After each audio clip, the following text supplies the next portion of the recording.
अच्छा जी। Tattoo ball मुझे confirm कर दें।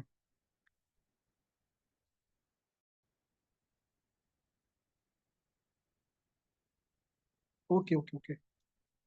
अच्छा, जो आज का जो हमारा लेक्चर है ये स्पेसिफिकली पाकिस्तान की ज्योग्राफी के ऊपर है। ज्योग्राफी के अंदर हमने फिजिकल ज्योग्राफी को ज़्यादा फोकस करना है। फिजिकल ज्योग्राफी में क्या होता है?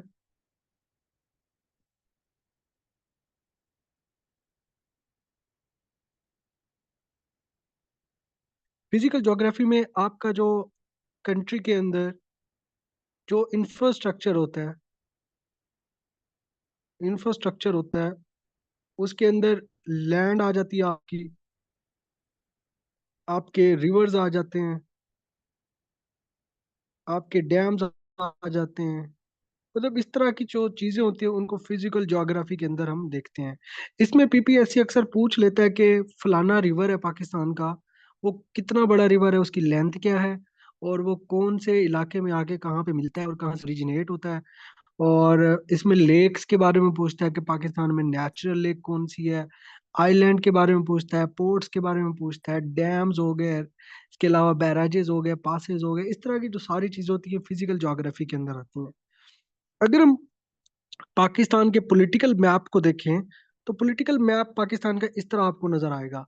जो ऊपर का एरिया है नॉर्थ का, इसमें हमारे पास जो कश्मीर का एरिया आता है वो जीबी वाला एरिया आता है, और ये छोटा सा हिस्सा है कश्मीर का, ये जीबी है, ये एजेके है।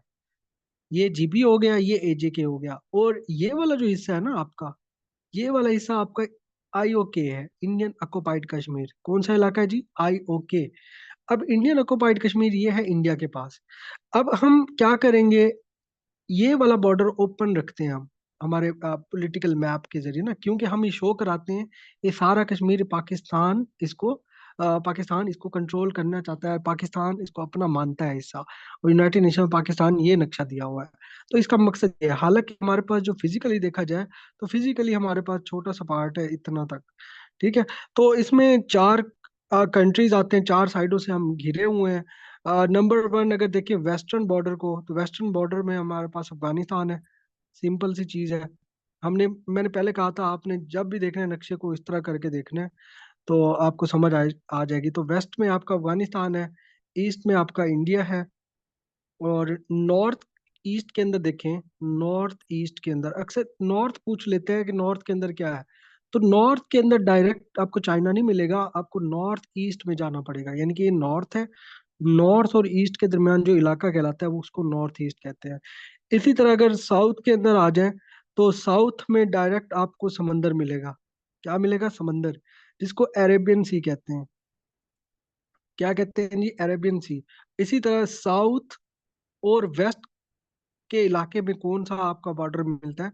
ये साउथ वेस्ट जिसको हम कहते हैं, ये है ईरान।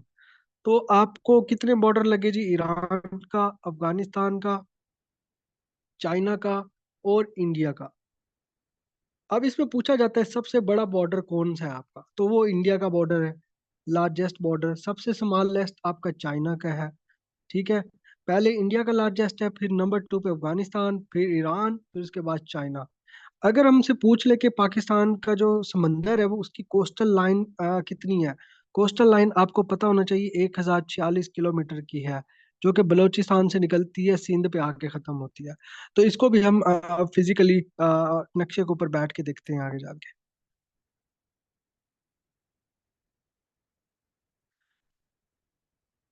अब अगर इसके एरिया की बात करें पाकिस्तान की, आपने बचपन में पढ़ा होगा कि 7,96,096 मुरब्बा किलोमीटर है। लेकिन 2015 के अंदर पाकिस्तान को एक बाउंड्री का क्लेम मिल गया, जो कि समंदरी बाउंड्री का क्लेम मिल गया, तो उससे आपका एरिया बढ़ गया, क्योंकि वो भी काउंट होता है आपका। तो अब आपका न्यू जो एरिया है वो है 8,81,913 स्क्वायर किलोमीटर। तो ये आपका एमसीक्यूज यहाँ से बनता है, पूछ लेता है, ये बड़ा सिंपल सा है। इसकी टोपोग्राफी देखें तो टोपोग्राफी में ये सारी चीजें, माउंटेन्स, प्लेन्स, डेजर्ट्स, इसमें प्लेट्योज, ये सारी चीजें आ जाती हैं। अगर हम इनको डिवाइड करें डिफरेंट कैटेगरीज के अंदर, तो इसमें आपको नॉर्दर्न हाईलैंड्स मिलेंगे। नॉर्दर्न हाईलैंड्स का क्या मतलब है? जो आपके पहाड़ी सिलसिले हैं, इनको क्या कहते हैं जी? Northern highlands. क्योंकि शुमाली इलाका जहाँ इनको हम कहते हैं, तो इनको इंग्लिश में अगर बात की जाए तो नॉर्दर्न हाईलैंड्स कहते हैं। हाईलैंड्स क्यों कहते हैं? है तो ये लैंड, लेकिन ऊंची है, मतलब चट्टाने हैं, पहाड़ियाँ हैं, तो इसलिए इनको नॉर्दर्न हाईलैंड्स कहते हैं। इसमें काराकोरम आ जाता है, इसमें हिंदू कुश आ जाता है, और इसमें हिमालयाज आ जाता है। अब इनको हम डिटेल में डिस्कस करेंगे कि हिमालयाज कैसे बना सिलसिला, काराकोरम कहाँ पे वाक़ है, हिंदू कुश कहाँ पे वाक़ है। इसके बाद हम अगर रिवर्स के बारे में देखें, पानी की बात करें, तो इंडस रिवर सिस्टम पाकिस्तान के अंदर आता है। ठीक है। वॉइस मेरी क्लियर नहीं है सबको? मुझे थोड़ा कंफर्म कर दें। वॉइस मेरी क्लियर आ रही है सबको? क्लियर है? आप अपना देखें, शायद आपके नेट का इशू आ रहा हो। अच्छा, तो इंडस बेसन और इंडस रिवर सिस्टम हमारे पास है, हमारे पास डेजर्ट का सिस्टम है, हमारे पास प्लेट्यूज हैं। तो ये सारी पाकिस्तान के पास चार रीजन्स के अंदर पाकिस्तान को हम डिवाइड कर सकते हैं फिजिकली। जी, कभी कभी रुक जाती है। एक मिनट, फिर मैं सेट कर लूँ। एक मिनट, मुझे एक मिनट दे दे। Just one second. नहीं, अगर क्लियर है तो मुझे प्लीज बता दें क्लियर है, वरना ऐसे सारे सारे वोट करें कि क्लियर है, क्योंकि किसी का नेट का इशू हो सकता है। ठीक है जी, क्लियर है, क्योंकि इंटरनेट तो बड़ा स्ट्रांग है अभी। Okay okay okay okay, thank you. अच्छा, तो पॉलिटिकल ज्योग्राफी के बारे में हम देख रहे थे। तो चार प्रोविंसेस है पाकिस्तान के। कभी ये नहीं कहना कि पांचवा प्रोविंस गिलगित बल्तिस्तान है। गिलगित बल्तिस्तान और आजाद कश्मीर अलग टेरिटरीज हैं। हमेशा आपने कहना है चार प्रोविंसेस हैं, अक्सर आपको घुमाने के लिए पांच का ऑप्शन दे देता है और जीबी कह देता है। जीबी आपका प्रोविंस नहीं है, सिर्फ चार प्रोविंस हैं: पंजाब, सिंध, केपीके और बलूचिस्तान। इसके एरियाज गिवन है। आपने जस्ट पहले तीन याद रखने हैं, फिर आपको समझ आ जाएगी। 205 पंजाब का कह लें, 140 सिंध का याद रख लें, इसी तरह केपीके का आप याद रख लें 101, और बलूचिस्तान का याद रख लें 347। एरियाज की बात कर रहा हूँ। एरियाज हमेशा याद रखें स्क्वायर किलोमीटर के अंदर। अगर हम देखें तो इसी तरह के एरियाज आपको मिलेंगे। 205 पंजाब का है, 140 केपीके का है, और सॉरी 140 सिंध का है, 101 केपीके का है, और बलूचिस्तान का 347 है। अगर पूछ ले एरिया के लिहाज से पाकिस्तान का प्रोविंस, कौन सा प्रोविंस पाकिस्तान का लार्जेस्ट है, तो आपने बलूचिस्तान को टिक करना है। अगर पूछ ले कि आबादी के लिहाज से कौन सा बड़ा प्रोविंस है, तो वो पंजाब है, जिसकी 12.5 करोड़ से भी ज्यादा आबादी है। ठीक है, तो 12.5 करोड़ को हम लिखेंगे कैसे? अगर पूरा पूछ ले तो इसकी बनती है 128 मिलियन, यानी कि 12.8 करोड़। ठीक हो गया। इसी तरह साथ साथ आबादी भी गिवन है, साथ साथ उसके प्रोविंशियल कैपिटल्स भी गिवन है, और उसके एरियाज भी गिवन है। तो एक ही लाइन में आपको सारी चीजें इधर कवर हो जाएंगी। अगर पूछ ले इस्लामाबाद की टेरिटरी कितने एरिया के ऊपर मुश्तमिल है, तो वो हमेशा आपको याद रखना, ये आता है क्वेश्चन।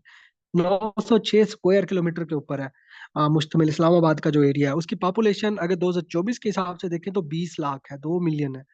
जीबी की बात करें, जीबी हमेशा याद रखें ये फेडरल गवर्न टेरिटरी है, लेकिन ये ऑटोनोमस है। इसको चलाता कौन है? फेडरल गवर्नमेंट चलाती है, जो कि इस्लामाबाद में बैठी है। लेकिन ये ऑटोनोमस है, काफी हद तक इनको ऑटोनॉमी दी हुई है। इसमें एक चीज आपने ऐड करनी है, इसको ऑटोनॉमी ज्यादा कब मिली? 2009 का एक्ट आया था पीपल्स पार्टी के गवर्नमेंट में, ये लिख लें आप कहीं पर। 2009 के एक्ट के अंदर इनको प्रॉपर क्या मिल गई थी? ऑटोनॉमी। ऑटोनॉमी क्या होता है? आजादी मिल गई, खुद मुख्तारी मिल गई कि अपनी इसकी असेंबली होगी, इसका अलग सिस्टम होगा, हर चीज इसकी अपनी होगी। चीफ मिनिस्टर भी अब इसका होता है, गवर्नर भी होता है, हर चीज होती है। तो 2009 का एक्ट आपने एक दफा देख लेना है। पीपल्स पार्टी के दौर में इसको पेश किया गया, और इसमें गवर्नर और ये वाला सिस्टम लॉन्च किया गया। एजेकी की बात करें, एजेकी के अंदर सिस्टम ही सारा अलग है। इनका अपना प्राइम मिनिस्टर होता है।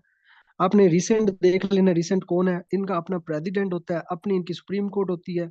सारी चीजें इनकी, जैसे मुल्क का एक स्ट्रक्चर होता है, इनका अपना फ्लैग अपना है। बस करेंसी और डिफेंस ये पाकिस्तान इनको प्रोवाइड करता है। इसका जो कैपिटल है वो मुजफ्फराबाद है। इसका एरिया 13,297 स्क्वायर किलोमीटर है, और इसकी आबादी कितनी है? 4.5 मिलियन, यानी कि 45 लाख है इसकी आबादी। तो ये लेटेस्ट फिगर है, ये आपको ढूंढने की जरूरत नहीं पड़ेगी, 2024 की फिगर बता रहा हूँ मैं आपको। आगे चलते हैं जी। बॉर्डर्स की जैसे मैंने बात की, तो सबसे बड़ा बॉर्डर इंडिया के साथ है, जो कि 3300 किलोमीटर के लगभग है, 3323 किलोमीटर। और अगर हम अगर इसको बात करें, इंडिया के बॉर्डर को कहते क्या है, तो आपने हमेशा याद रखना है, इसको कहते हैं रेड क्लिफ लाइन। क्या कहते हैं जी? Radcliffe line. Radcliffe line, Radcliffe कौन था? जिसने जो बाउंड्री कमीशन जिसने बनाया था, जो बाउंड्री कमीशन का चेयरमैन था, ये हमने कल पढ़ा है।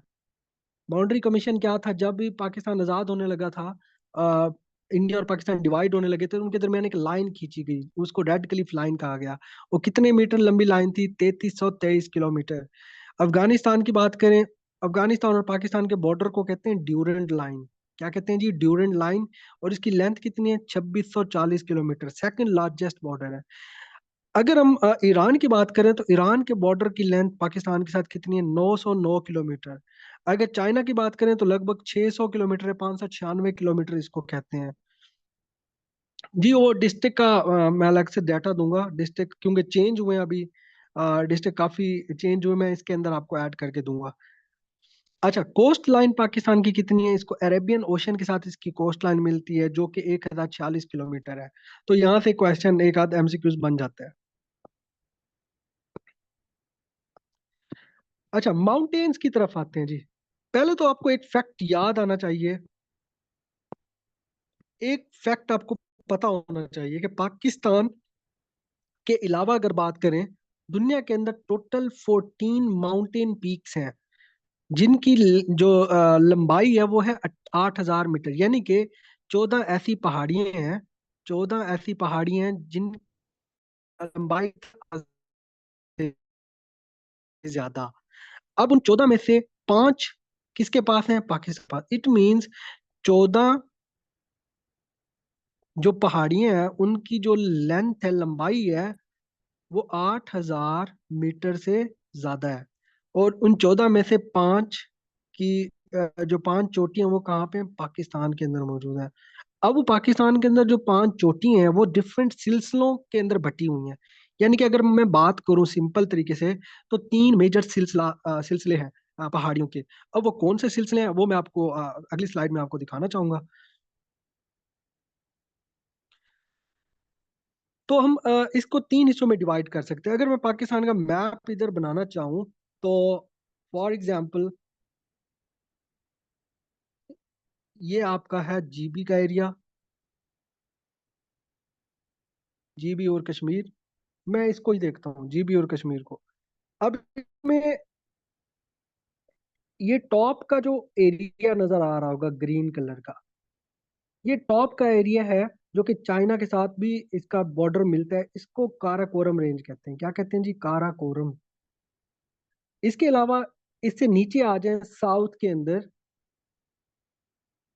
तो ये आगे तक जाती है ये लाइन। ये जो मैंने छोटी डॉटेड में लगाई है, इसको कहते हैं ग्रेटर हिमालय। ग्रेटर हिमालय। हिमालय की जो पहाड़ियां है ना, वो 3 हिस्सों में डिवाइड कर सकते हैं। एक ग्रेटर हिमालय है, उससे बिल्कुल नीचे आएंगे तो इसको कहते हैं लेसर हिमालय। क्या कहते हैं जी? लेसर हिमालय। उससे नीचे आएंगे, उससे नीचे आएंगे तो एक इसको कहते हैं सब हिमालय। यानी कि हिमालय को हमने 3 हिस्सों में डिवाइड कर दिया। पहला हिस्सा क्या था जी? पहला हिस्सा आपको नजर आ रहा होगा ग्रेटर हिमालय, ये वाली पट्टी। दूसरा हिस्सा आपको नजर आ रहा होगा, जिसको कहते हैं लेसर हिमालय। और इसका लेसर हिमालय का दूसरा नाम आपको लेसर हिमालय का दूसरा नाम, अगर मैं आपको इधर टास्क दूं कि मुझे लेसर हिमालय का दूसरा नाम बताया, आज आपको वीडियो भी भेजी थी, तो कोई बता सकता है what is the second name of lesser Himalaya? मैं तीसरे का बता देता हूँ। सब हिमालय का जो दूसरा नाम है, वो है शिवालिक्स। ये गिवन है, शिवालिक्स। तो शिवालिक्स कहते हैं सब हिमालय को। तो ये एमसीक्यूज में पूछा जाता है कि जो सब हिमालय है, उसका दूसरा नाम क्या है जी? शिवालिक। और ग्रेटर हिमालय का जो दूसरा नाम है, वो है हिमाद्री। ये लिखा हुआ है, ये लिखा हुआ है। ठीक है। अगर मैं बात करूं काराकोरम की, क्योंकि पहले हमने देखा ना, काराकोरम है ऊपर, ऊपर की जो चोटी है, कौन सी चोटी आ रही है आपकी? काराकोरम। काराकोरम की जो सबसे हाईएस्ट पीक है, वो है K2। सबसे हाईएस्ट पीक कौन सी है काराकोरम की? K2। जिसका दूसरा नाम क्या है जी? Godwin Austen. क्या नाम है जी? Godwin Austen. और इसकी टोटल लंबाई कितनी है? 8611 मीटर। अब 8611 मीटर अगर देखा जाए तो ये दुनिया की second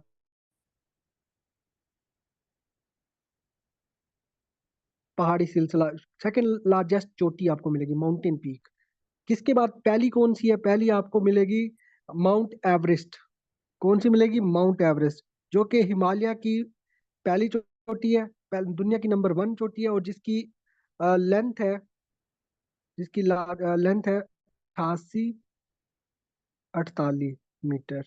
ये आगे उसकी डिटेल गिवन है, टेंशन नहीं लेनी। तो सबसे पहले नंबर पर दुनिया की कौन सी चोटी आती है?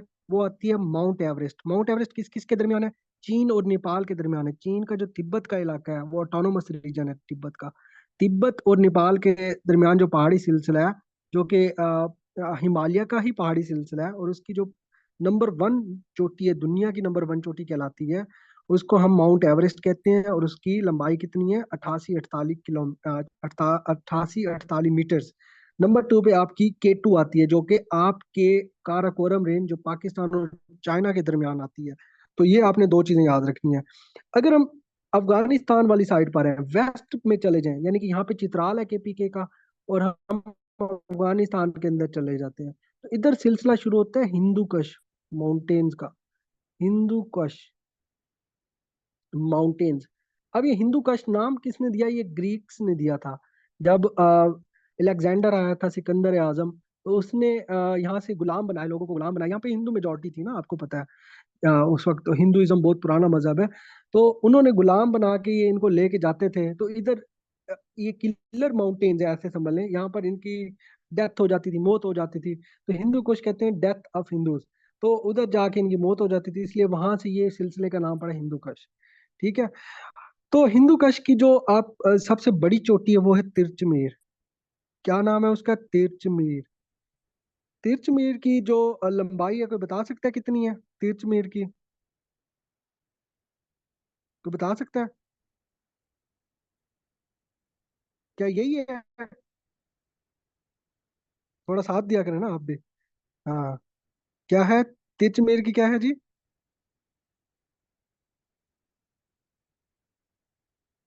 गुड अस्मा।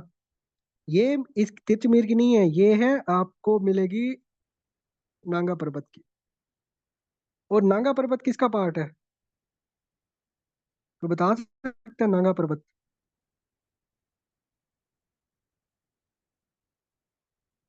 हिमालय। गुड। यानी कि आपने पढ़ा हुआ है। Good good good. मैंने कहा देखूं तो सही कितने एक्टिव हैं आप लोग। हाँ हाँ, ठीक है ठीक है, एक मिनट। अच्छा, इधर सारी डिटेल लिखी हुई है। K2 को माउंट गोडविन आस्टिन कहते हैं, उसकी सारी लेंथ लिखी हुई है। सेकंड लार्जेस्ट है, काराकोरम रेंज के अंदर वाक़ है। इसी तरह नागा पर्वत की बात करें, इसकी हाइट 8126 मीटर है, जो कि हिमालय के अंदर पाई जाती है, वेस्टर्न हिमालय के अंदर। अगर मैं बात करूं कि काराकोरम के अंदर और भी कुछ ऐसी चोटियां हैं, आप उनके नाम बताएं, तो आपने याद रखना है कि गैशर ब्रह्म एक नाम है, गैशर ब्रह्म 1 एंड गैशर ब्रह्म 2। इसको गैशर ब्रह्म 1 को K5 कहते हैं, जैसे हमने K2 बोला था। तो K5 और K4 किस? K5 कहते हैं गैशर ब्रह्म 1, और गैशर ब्रह्म 2 को क्या कहते हैं? K4। इनकी हाइट्स ये हैं। अबव वाली चोटियां आपने लाजमी याद रखनी है। टोटल 5 है ना, 8000 अबव वाली, तो उनको तो आपने लाजमी याद रखना है, जो पाकिस्तान के अंदर है। एक तो K2 होगी, एक K4 होगी, एक K5 होगी। अब K4 कौन सी है? K4 है ये गैशर ब्रह्म 2। कौन सी है? गैशर ब्रह्म 2 को हम क्या कहते हैं? K4। इसी तरह गैशर ब्रह्म 1 है जो, इसको क्या कहते हैं? K5। तो ये तीन चोटियां जो कि काराकोरम रेंज के अंदर पाई जाती हैं, जो कि 8000 मीटर से आगे हैं। अगर हम पाकिस्तान के अंदर हिमालय की बात करें, हिमालय की सबसे बड़ी चोटी कौन सी है? वो नागा पर्वत है। तो एक K2 हो गई, K4 हो गया, K5 हो गया, और एक नागा पर्वत। NP लिख रहा हूँ। जिसकी हाइट है, आपको इधर नजर आ रहा होगा, 8126 मीटर। अच्छा, और कौन सी है जिसकी 8000 से ज्यादा ऊपर है? ये तो चार होगी, K2, K4, K5 और नागा पर्वत। आपको पांच लाजमी याद होने चाहिए, इतनी ज्यादा याद करने की जरूरत नहीं है। जो 8000 से ऊपर है वो तो याद होनी चाहिए। तो एक ब्रॉड पीक के बारे में आपने सुना होगा। ब्रॉड पीक एक ऐसी चोटी है जो कि 8016 मीटर के ऊपर है मुश्तमिल।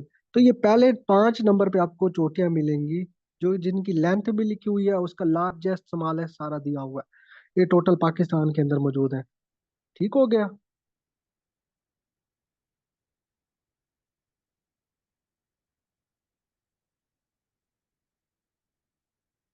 अच्छा, इसकी अगर फिजिकल कंडीशन देखें तो इस तरह की आपको नजर आएगी। देखें, यहाँ से आपका सिलसिला शुरू होता है पाकिस्तान का। अब पाकिस्तान में काराकोरम की रेंजेस ऊपर है, जिसमें K2 पहले नंबर पे आती है। ठीक है। अगर हम हिमालय की बात करें तो उसमें नागा पर्वत पहले नंबर पे आता है, उसकी चोटी। इसी तरह के काराकोरम के अंदर गेशरबरम 1 है, गेशरबरम 2 है। ठीक है। और हिमालय का सिलसिला यहाँ तक नहीं रुकता, काराकोरम का यहाँ तक रुक जाता है, लेकिन हिमालय यहाँ तक चलता रहता है, भूटान तक जाता है आपका। ठीक है। और इसी हिमालय के अंदर एक और चोटी है जो दुनिया की सबसे बड़ी चोटी है, जिसको कहते हैं माउंट एवरेस्ट, और वो ये है। ये आपको नजर आ रही होगी, ये एवरेस्ट जो दुनिया की सबसे बड़ी चोटी है। इसके अलावा और भी काफी चोटियां हैं, लेकिन आपको इतनी सारी याद करने की जरूरत नहीं है। जिस पे आप मैंने क्लिक किया हुआ है, जैसे ये हो गया, ये हो गया, ये ब्रॉड पीक भी इंपॉर्टेंट है, K2, नागा पर्वत। और ये कहाँ है? हिंदू का, अफगानिस्तान की तरफ। और हिंदू कुश की जो सबसे बड़ी चोटी का नाम है वो तिरचमेर है। क्या नाम है? तिरचमेर। ठीक हो गया। तो इस तरह आपने इधर से फाइंड कर लेना है चीजों को। ये ग्राफ आपने डाले हो ताकि आपको समझ आए कि फिजिकली ये लाई कहाँ पे करती हैं। अच्छा, आप कोई बता सकते हैं व्हाट इज प्लेट्यूज? इसको अक्सर हम उर्दू में पोठोहार पढ़ते हैं। What is plateau? प्लेट्यू होता क्या है? हमेशा याद रखें, प्लेट्यू दो चीजों से मिलकर बना है।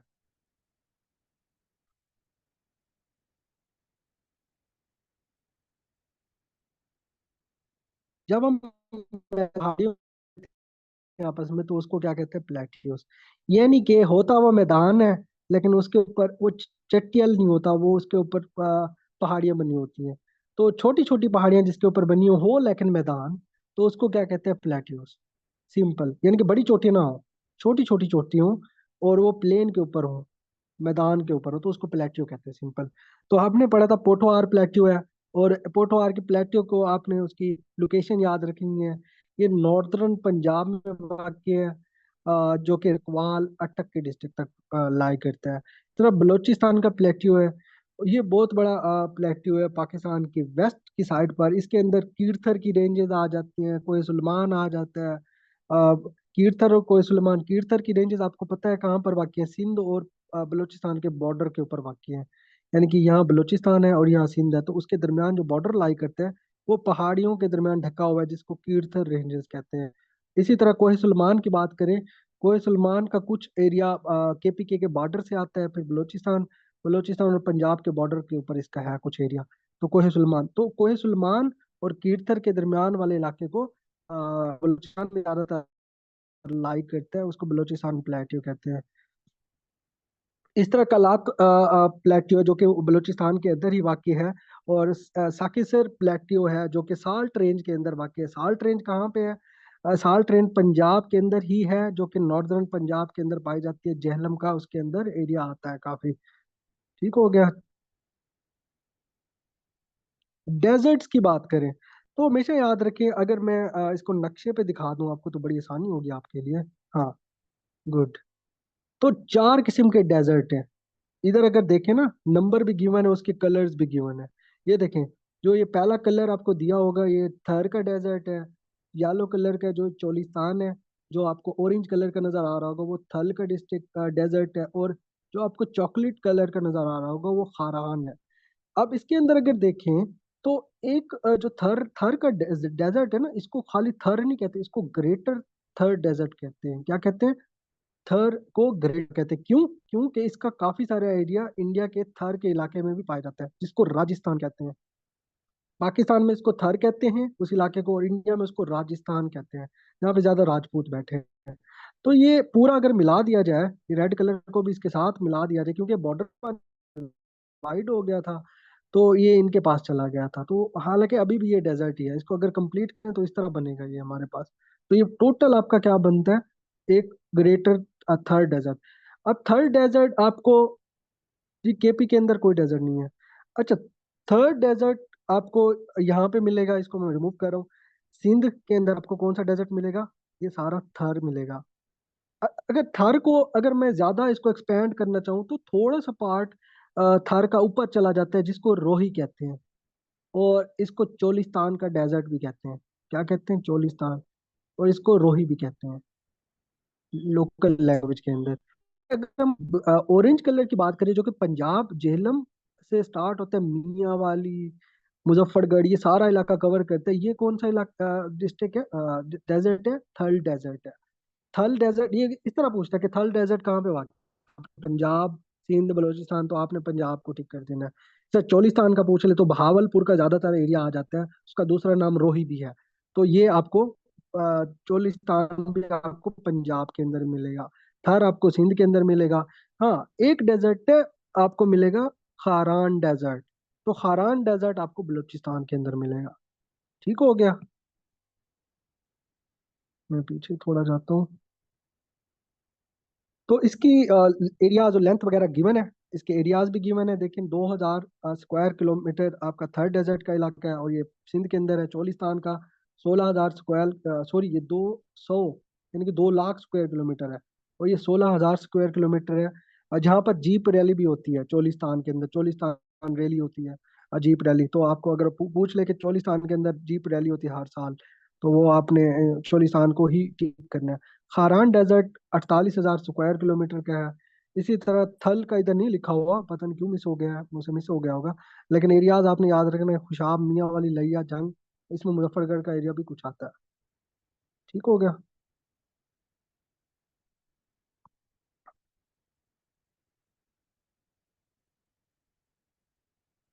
जी जी, किला द्रावड़।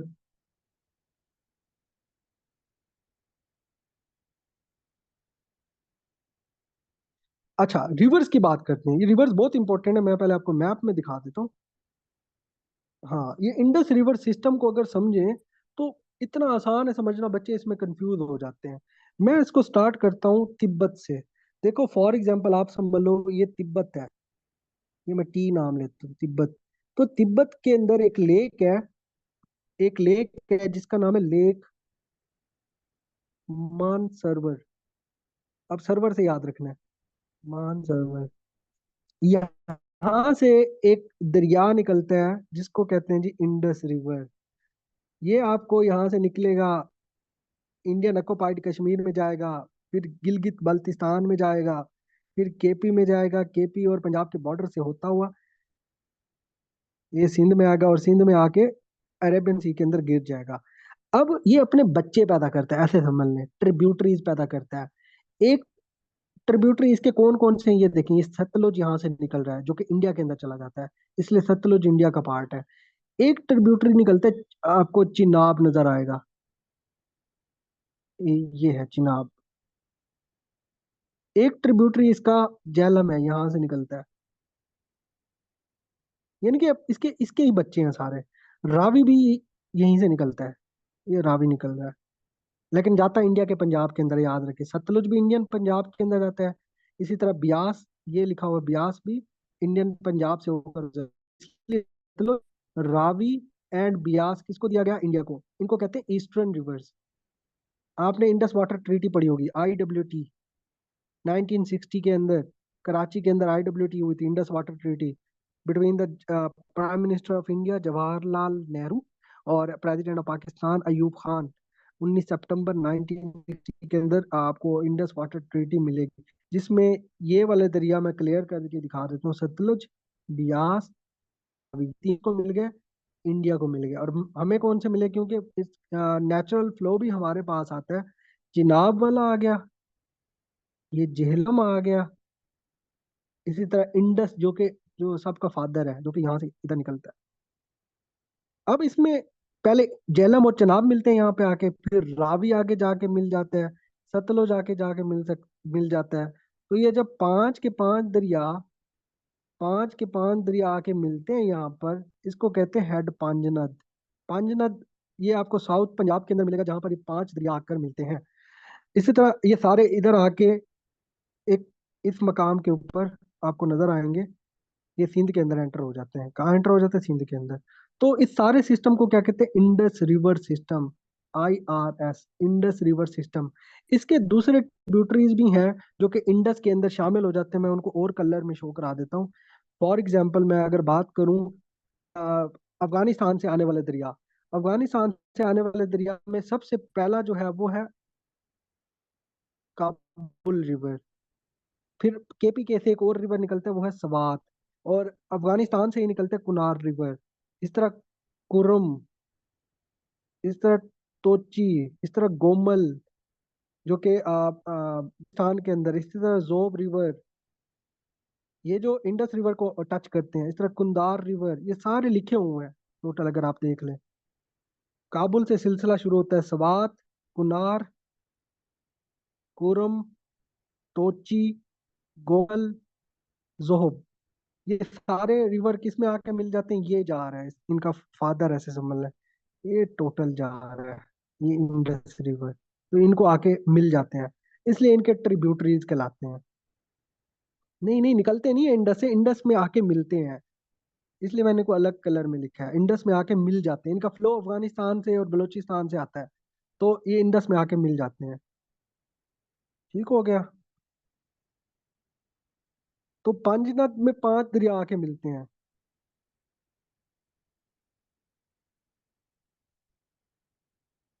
अच्छा, ये इनकी लेंथ वगैरह लिखी हुई है। सबसे पाकिस्तान का सबसे बड़ा रिवर पूछ ले तो कहना है इंडस रिवर है, जिसकी लेंथ है 31,080 किलोमीटर।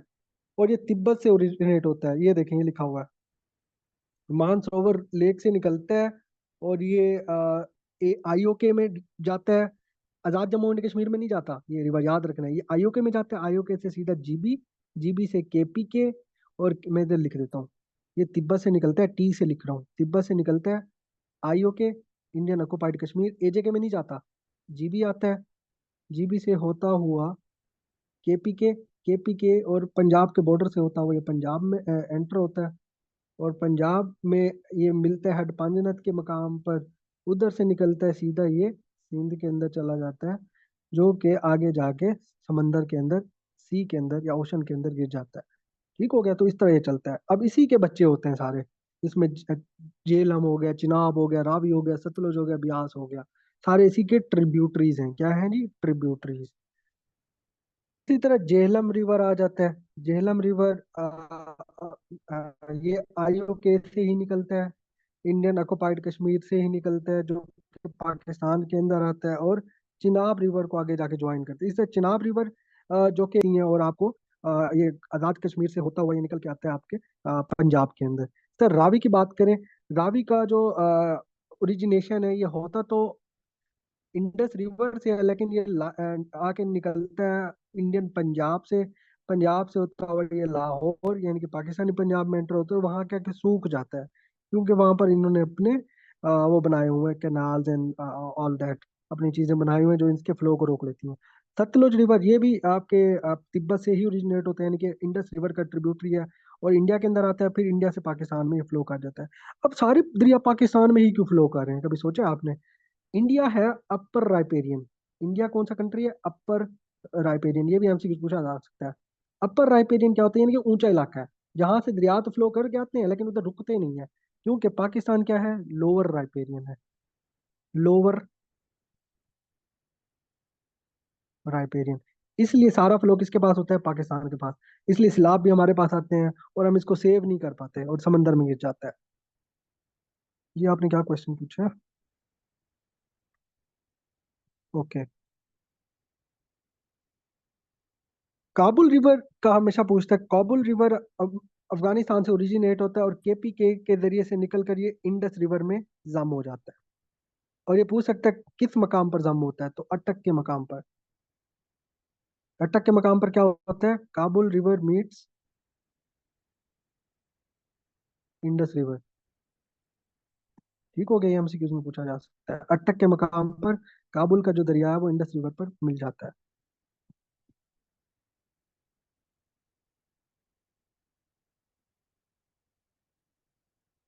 ये रिवर्स मजीद दिए हुए हैं, देखें जो मैंने अभी बात की। इसमें सवात आ गया, काबुल आ गया, इंडस को जो मिल रहे हैं, गोमल रिवर आ गया, जोब आ गया। ठीक है, इसी तरह अगर बलोचिस्तान के रिवर्स की बात करें तो बलोचिस्तान के अंदर आपको डिफरेंट रिवर्स मिलेंगे। जैसे ये दश्त रिवर मिलेगा आपको, हब हब रिवर मिलेगा, जो कि मेजर दो इंपॉर्टेंट है, जोब रिवर, कुंदार रिवर। ठीक है, इस तरह के आपको रिवर यहाँ पे मिलेंगे। तो पूछ लेता है कि हब रिवर कहाँ पर वाक़ है, तो बलोचिस्तान के अंदर है। ठीक है, दश्त रिवर भी बलोचिस्तान के अंदर है। लेक्स के ऊपर आते हैं जी, लेक्स। तो डिफरेंट किस्म की लेक्स पाई जाती हैं, लेकिन सबसे मशहूर जो दो लेक्स मशहूर हैं, एक मंचर लेक, एक किंजर लेक। मंचर लेक की क्या खसूसियत है? ये लार्जेस्ट फ्रेश वाटर लेक है पाकिस्तान की, जो कि कहाँ पे लोकेट करती है? इसकी एग्जैक्ट लोकेशन है जाम शोरो और डिस्ट्रिक्ट दादू के दरमियान, ये लाई करते हैं उनके बॉर्डर पे। दादू डिस्ट्रिक्ट और जामशोरो डिस्ट्रिक्ट के अंदर है, जो कि सिंध के अंदर मौजूद है, उनके दरमियान